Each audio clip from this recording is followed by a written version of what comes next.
Question number 1 Assam প্ৰাদেশিক Congress committee কোন চনত গঠন হৈছিল?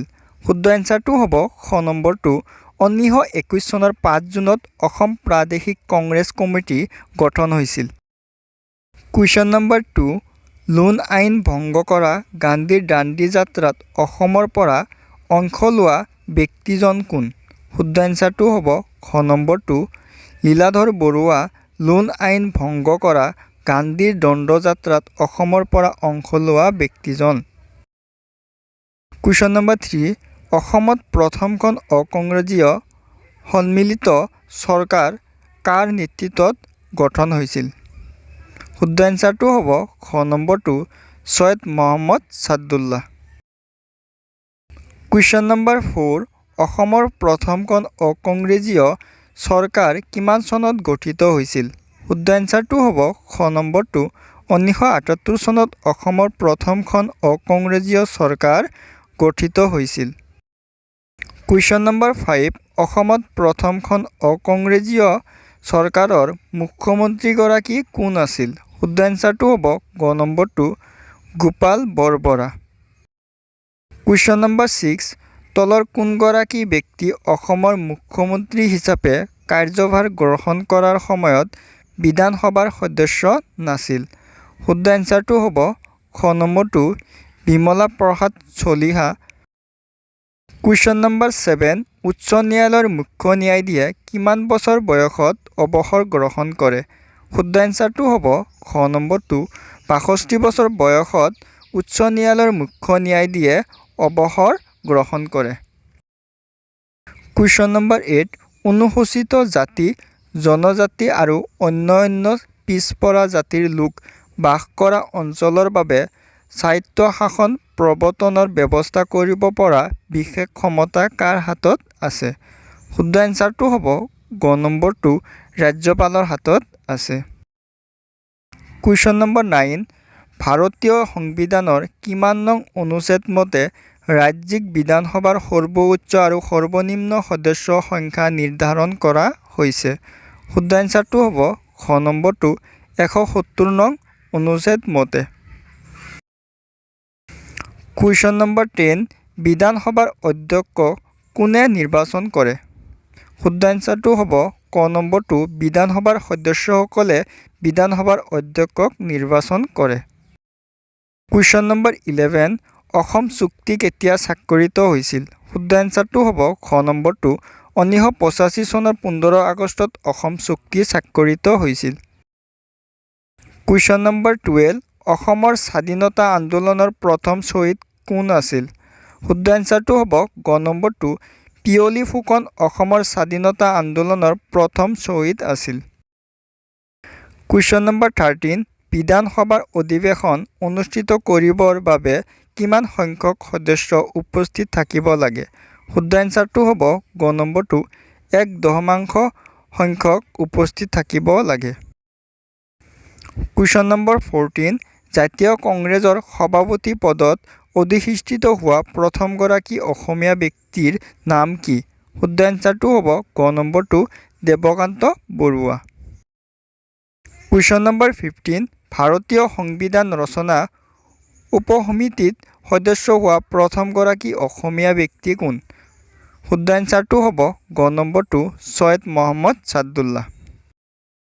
কুৱেশ্যন নম্বৰ 16 1930 চনত অনুষ্ঠিত লণ্ডনৰ ঘূৰণীয়া মেজমেলত প্ৰতিনিধিত্ব কৰা অসমীয়া ব্যক্তিগৰাকী কোন?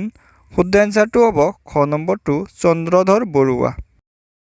কুৱেশ্যন নম্বৰ 17 অসম বিধানসভাৰ মুঠ 126টা সমষ্টিৰ অন্তৰ্গত অনুসূচিত জাতিৰ সদস্যৰ বাবে সংৰক্ষিত সমষ্টিৰ সংখ্যা কিমান? শুদ্ধ এনচাৰটো হ'ব গ নম্বৰটো 7টা সংখ্যা। কুৱেশ্যন নম্বৰ 18 অসম বিধানসভাৰ মুঠ 126টা সমষ্টিৰ ভিতৰত কেইটা সমষ্টি অনুসূচিত জনজাতিৰ সদস্যৰ বাবে সংৰক্ষিত? শুদ্ধ এনচাৰটো হ'ব গ নম্বৰটো 14টা সদস্যৰ বাবে সংৰক্ষিত। কুৱেশ্যন নম্বৰ 19 অসমৰ প্ৰথমজন উচ্চ ন্যায়ালয়ৰ ন্যায়াধীশ কোন আছিল? শুদ্ধ এনচাৰটো হ'ব খ নম্বৰটো হলিৰাম ডেকা অসমৰ প্ৰথমজন উচ্চ ন্যায়ালয়ৰ ন্যায়াধীশ আছিল। কুৱেশ্যন নম্বৰ 20 অসমত প্ৰথমবাৰৰ বাবে ৰাষ্ট্ৰপতিৰ শাসন কিমান চনত বলৱৎ কৰা হৈছিল? শুদ্ধ এনচাৰটো হ'ব খ নম্বৰটো 1979 চনত অসমৰ প্ৰথমবাৰৰ বাবে ৰাষ্ট্ৰপতিৰ শাসন বলৱৎ কৰা হৈছিল। কুৱেশ্যন নম্বৰ 21 অসমত দ্বিতীয়বাৰৰ বাবে ৰাষ্ট্ৰপতিৰ শাসন কেতিয়া বলৱৎ কৰা হৈছিল? শুদ্ধ এনচাৰটো হ'ব গ নম্বৰটো 1990 চনত অসমত দ্বিতীয়বাৰৰ বাবে ৰাষ্ট্ৰপতিৰ শাসন বলৱৎ কৰা হৈছিল। কুৱেশ্যন নম্বৰ 22 একেৰাহে তৃতীয়বাৰৰ বাবে নিৰ্বাচিত চৰকাৰৰ অসমৰ মুখ্যমন্ত্ৰীগৰাকী কোন? শুদ্ধ এনচাৰটো হ'ব গ নম্বৰটো তৰুণ গগৈ। কুৱেশ্যন নম্বৰ 23 তলৰ কোনগৰাকী ব্যক্তি দুবাৰকৈ মুখ্যমন্ত্ৰী পদত অধিষ্ঠিত ব্যক্তি নহয়? শুদ্ধ এনচাৰটো হ'ব খ নম্বৰটো কেশৱ চন্দ্ৰ গগৈ। কুৱেশ্যন নম্বৰ 24 অসমৰ প্ৰথমগৰাকী ৰাজ্যপালৰ নাম কি? শুদ্ধ এনচাৰটো হ'ব ক নম্বৰটো হেনৰী জোচেফ টুইনাম অসমৰ প্ৰথমগৰাকী ৰাজ্যপালৰ নাম। কুৱেশ্যন নম্বৰ 25 বিধানসভাৰ অধ্যক্ষৰ কাৰ্যকাল কিমান? শুদ্ধ এনচাৰটো হ'ব খ নম্বৰটো 5 বছৰ বিধানসভাৰ অধ্যক্ষৰ কাৰ্যকাল। কুৱেশ্যন নম্বৰ 26 অসমৰ কোনগৰাকী ব্যক্তিয়ে প্ৰথমগৰাকী অসমীয়া ৰাজ্যপালৰূপে কাৰ্যনিৰ্বাহ কৰিছিল? শুদ্ধ এনচাৰটো হ'ব ক নম্বৰটো বিষ্ণুৰাম মেধি। কুৱেশ্যন নম্বৰ 27 তলৰ কোনগৰাকী প্ৰখ্যাত অসমীয়া ৰাজনীতিবিদে অসমীয়া ভাষা সাহিত্যলৈ আগবঢ়োৱা অৱদানৰ উপৰিও অসম সাহিত্য সভাৰ সভাপতিৰ পদত অলংকৃত কৰিছিল? শুদ্ধ এনচাৰটো হ'ব খ নম্বৰটো হেম বৰুৱা। কুৱেশ্যন নম্বৰ 28 অসমৰ চাহ জনগোষ্ঠী সম্প্ৰদায়ৰ প্ৰথমগৰাকী মহিলা মন্ত্ৰীৰ নাম কি? শুদ্ধ এনচাৰটো হ'ব ক নম্বৰটো ৰূপম কৰ্মী।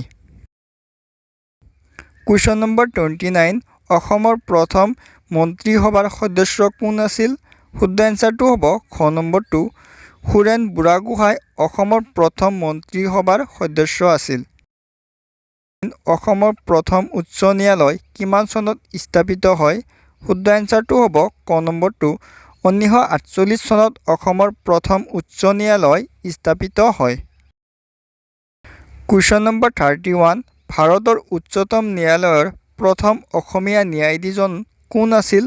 শুদ্ধ এনচাৰটো হ'ব গ নম্বৰটো পাৰ্বতী কুমাৰ গোস্বামী ভাৰতৰ উচ্চতম ন্যায়ালয়ৰ প্ৰথম অসমীয়া ন্যায়াধীশজন আছিল। কুৱেশ্যন নম্বৰ 32 অসমৰ মহিলা স্বাধীনতা সংগ্ৰামীসকলৰ আগৰনুৱা আৰু কাৰাবৰণ কৰা প্ৰথমগৰাকী মহিলা কোন? শুদ্ধ এনচাৰটো হ'ব খ নম্বৰটো চন্দ্ৰপ্ৰভা শইকীয়ানী। কুৱেশ্যন নম্বৰ 33 সৰ্বপ্ৰথম ভাৰতীয় কেন্দ্ৰীয় মন্ত্ৰীসভাত অসমীয়া মহিলা মন্ত্ৰী কোন আছিল? শুদ্ধ এনচাৰটো হ'ব খ নম্বৰটো ৰেণুকা দেৱী বৰকটকী। কুৱেশ্যন নম্বৰ 34 অসম বিধানসভাৰ প্ৰথম মহিলা উপাধ্যক্ষগৰাকী কোন? শুদ্ধ এনচাৰটো হ'ব খ নম্বৰটো বনেলী খংমেন।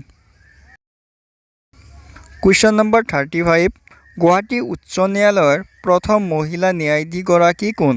শুদ্ধ এনচাৰটো হ'ব খ নম্বৰটো মীৰা শৰ্মা গুৱাহাটী উচ্চ ন্যায়ালয়ৰ প্ৰথম মহিলা ন্যায়াধীশগৰাকী। কুৱেশ্যন নম্বৰ 36 স্বাধীন অসমৰ প্ৰথম ৰাজ্যপালগৰাকী কোন আছিল? শুদ্ধ এনচাৰটো হ'ব গ নম্বৰটো ছাৰ ছালেম মহম্মদ আকবৰ হাইদাৰী স্বাধীন অসমৰ প্ৰথম ৰাজ্যপালগৰাকী আছিল। কুৱেশ্যন নম্বৰ 37 স্বাধীন অসমৰ প্ৰথম মুখ্যমন্ত্ৰীগৰাকী কোন? শুদ্ধ এনচাৰটো হ'ব খ নম্বৰটো গোপীনাথ বৰদলৈ স্বাধীন অসমৰ প্ৰথম মুখ্যমন্ত্ৰীগৰাকী। কুৱেশ্যন নম্বৰ 38 স্বাধীনতাৰ আগৰ অসমৰ প্ৰথম মুখ্যমন্ত্ৰীগৰাকী কোন আছিল?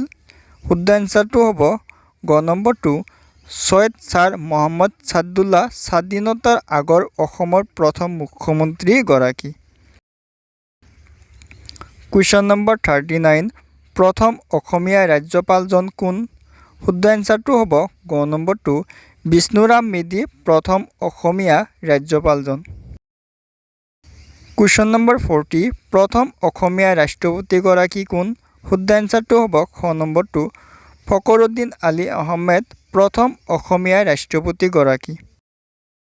কুৱেশ্যন নম্বৰ 41 অসমৰ প্ৰথম মহিলা মুখ্যমন্ত্ৰীগৰাকী কোন? শুদ্ধ এনচাৰটো হ'ব খ নম্বৰটো ছৈয়দা আনোৱাৰা তাইমুৰ অসমৰ প্ৰথম মহিলা মুখ্যমন্ত্ৰীগৰাকী। কুৱেশ্যন নম্বৰ 42 অসম বিধানসভাৰ আসন কেইখন? শুদ্ধ এনচাৰটো হ'ব ক নম্বৰটো 126খন অসম বিধানসভাৰ আসন। কুৱেশ্যন নম্বৰ 43 অসমৰ লোকসভাৰ আসন কেইখন? শুদ্ধ এনচাৰটো হ'ব খ নম্বৰটো 14খন অসমৰ লোকসভাৰ আসন। কুৱেশ্যন নম্বৰ 44 অসমৰ স্বীকৃতিপ্ৰাপ্ত আঞ্চলিক দলটোৰ নাম কি? শুদ্ধ এনচাৰটো হ'ব খ নম্বৰটো অসম গণ পৰিষদ। কুৱেশ্যন নম্বৰ 45 অসমত বৰ্তমান ভাৰতীয় জনতা পাৰ্টিৰ লগত সহযোগী দল হিচাপে থকা ৰাজনৈতিক দলটোৰ নাম কি? শুদ্ধ এনচাৰটো হ'ব খ নম্বৰটো BPF। কুৱেশ্যন নম্বৰ 46 গুৱাহাটী পৌৰ নিগম কেতিয়া স্থাপন কৰা হয়? শুদ্ধ এনচাৰটো হ'ব গ নম্বৰটো 1974 চনত গুৱাহাটী পৌৰ নিগম স্থাপন কৰা হয়। কুৱেশ্যন নম্বৰ 47 পৌৰ নিগমৰ সৰ্বোচ্চ সদস্যৰ সংখ্যা কিমান? শুদ্ধ এনচাৰটো হ'ব খ নম্বৰটো 60জন পৌৰ নিগমৰ সৰ্বোচ্চ সদস্যৰ সংখ্যা। কুৱেশ্যন নম্বৰ 48 পৌৰ নিগমৰ প্ৰধানজনক কি বোলা হয়? শুদ্ধ এনচাৰটো হ'ব খ নম্বৰটো পৌৰ নিগমৰ প্ৰধানজনক মেয়ৰ বোলা হয়। কুৱেশ্যন নম্বৰ 49 পৌৰ নিগমৰ কাৰ্যকাল কিমান? শুদ্ধ এনচাৰটো হ'ব গ নম্বৰটো পৌৰ নিগমৰ কাৰ্যকাল হৈছে 5 বছৰ। কুৱেশ্যন নম্বৰ 15 পৌৰ নিগমৰ মেয়ৰ কাৰ্যকাল কিমান?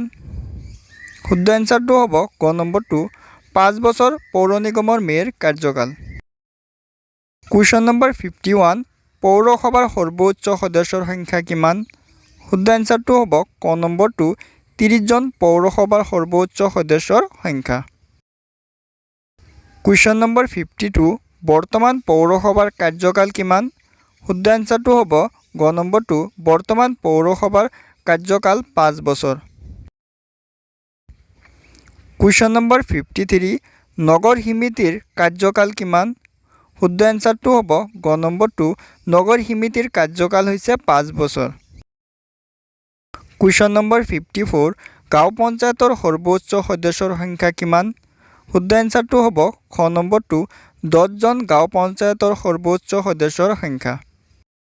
কুৱেশ্যন নম্বৰ 55 ৰাজ্যপালৰ নিযুক্তিৰ বিষয়ে সংবিধানৰ কিমান নং অনুচ্ছেদত উল্লেখ আছে? শুদ্ধ এনচাৰটো হ'ব খ নম্বৰটো 346 নং অনুচ্ছেদত উল্লেখ আছে। কুৱেশ্যন নম্বৰ 56 ৰাজ্যপাল হ'বৰ বাবে নিম্নতম বয়স হ'ব লাগে? শুদ্ধ এনচাৰটো হ'ব গ নম্বৰটো ৰাজ্যপাল হ'বৰ বাবে নিম্নতম বয়স 35 বছৰ হ'ব লাগে। কুৱেশ্যন নম্বৰ 57 মুখ্যমন্ত্ৰীক কোনে নিযুক্তি দিয়ে? শুদ্ধ এনচাৰটো হ'ব ক নম্বৰটো ৰাজ্যপালে মুখ্যমন্ত্ৰীক নিযুক্তি দিয়ে। কুৱেশ্যন নম্বৰ 58 ৰাজ্যপালৰ কাৰ্যকাল হ'ল? শুদ্ধ এনচাৰটো হ'ব খ নম্বৰটো ৰাজ্যপালৰ কাৰ্যকাল হৈছে 5 বছৰ। কুৱেশ্যন নম্বৰ 59 ৰাজ্যৰ বিশ্ববিদ্যালয়সমূহৰ আচাৰ্য হ'ল? শুদ্ধ এনচাৰটো হ'ব ক নম্বৰটো ৰাজ্যপাল। কুৱেশ্যন নম্বৰ 60 বিশ্ববিদ্যালয়সমূহৰ উপাচাৰ্যসকলক নিযুক্তি দিয়ে? শুদ্ধ এনচাৰটো হ'ব খ নম্বৰটো ৰাজ্যপালে নিযুক্তি দিয়ে। কুৱেশ্যন নম্বৰ 61 উচ্চ ন্যায়ালয়ৰ বিচাৰপতিসকলক কোনে নিয়োগ কৰে? শুদ্ধ এনচাৰটো হ'ব ক নম্বৰটো ৰাজ্যপালে উচ্চ ন্যায়ালয়ৰ বিচাৰপতিসকলক নিয়োগ কৰে। কুৱেশ্যন নম্বৰ 62 ৰাজ্যপালৰ নিযুক্তি কোনে দিয়ে? শুদ্ধ এনচাৰটো হ'ব ক নম্বৰটো ৰাষ্ট্ৰপতিয়ে ৰাজ্যপালৰ নিযুক্তি দিয়ে। কুৱেশ্যন নম্বৰ 63 মুখ্যমন্ত্ৰীৰ কাৰ্যকাল হ'ল?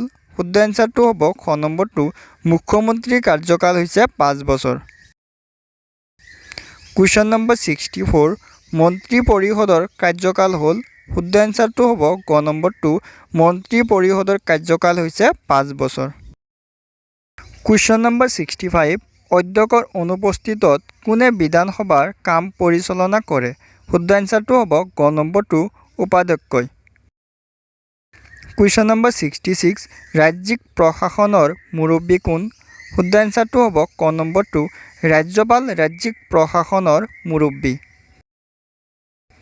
কুৱেশ্যন নম্বৰ 67 মুখ্যমন্ত্ৰীক ৰাজ্যপালে নিযুক্তি দিয়ে সংবিধানৰ শুদ্ধ এনচাৰটো হ'ব ক নম্বৰটো 164 নং অনুচ্ছেদ মতে। কুৱেশ্যন নম্বৰ 68 ৰাজ্যিক মন্ত্ৰীসভাৰ বৈঠকত সভাপতিত্ব কৰে শুদ্ধ এনচাৰটো হ'ব ক নম্বৰটো মুখ্যমন্ত্ৰীয়ে ৰাজ্যিক মন্ত্ৰীসভাৰ বৈঠকত সভাপতিত্ব কৰে। কুৱেশ্যন নম্বৰ 69 মুখ্যমন্ত্ৰী আৰু অন্যান্য মন্ত্ৰীসকলে কাৰ্যভাৰ গ্ৰহণ কৰাৰ আগতে শপত গ্ৰহণ কৰিব লাগে শুদ্ধ এনচাৰটো হ'ব খ নম্বৰটো ৰাজ্যপালৰ ওচৰত মুখ্যমন্ত্ৰী আৰু অন্যান্য মন্ত্ৰীসকলে কাৰ্যভাৰ গ্ৰহণ কৰাৰ আগতে শপত গ্ৰহণ কৰিব লাগে। বিধানসভাৰ নিম্নতম সদস্যৰ সংখ্যা কিমান হ'ব লাগে? শুদ্ধ এনচাৰটো হ'ব খ নম্বৰটো 60 জন বিধানসভাৰ নিম্নতম সদস্যৰ সংখ্যা হ'ব লাগে। কুৱেশ্যন নম্বৰ 71 বিধানসভাৰ সৰ্বোচ্চ সদস্যৰ সংখ্যা কিমান হ'ব লাগে? শুদ্ধ এনচাৰটো হ'ব ক নম্বৰটো 500 জন বিধানসভাৰ সৰ্বোচ্চ সদস্যৰ সংখ্যা হ'ব লাগে। কুৱেশ্যন নম্বৰ 72 সাধাৰণতে কিমান সংখ্যক ভোটাৰক লৈ বিধানসভাৰ একোটা সমষ্টি গঠিত হয়? শুদ্ধ এনচাৰটো হ'ব ক নম্বৰটো ৭৫,০০০ জন। কুৱেশ্যন নম্বৰ 73 ৰাজ্যিক বিধানসভাৰ সদস্যৰ নিম্নতম বয়স কিমান হ'ব লাগে? শুদ্ধ এনচাৰটো হ'ব খ নম্বৰটো ৰাজ্যিক বিধানসভাৰ সদস্যৰ নিম্নতম বয়স 25 বছৰ হ'ব লাগে। কুৱেশ্যন নম্বৰ 75 বিধানসভাই কোনে পৰিচালনা কৰে? শুদ্ধ এনচাৰটো হ'ব গ নম্বৰটো অধ্যক্ষই বিধানসভাৰ পৰিচালনা কৰে।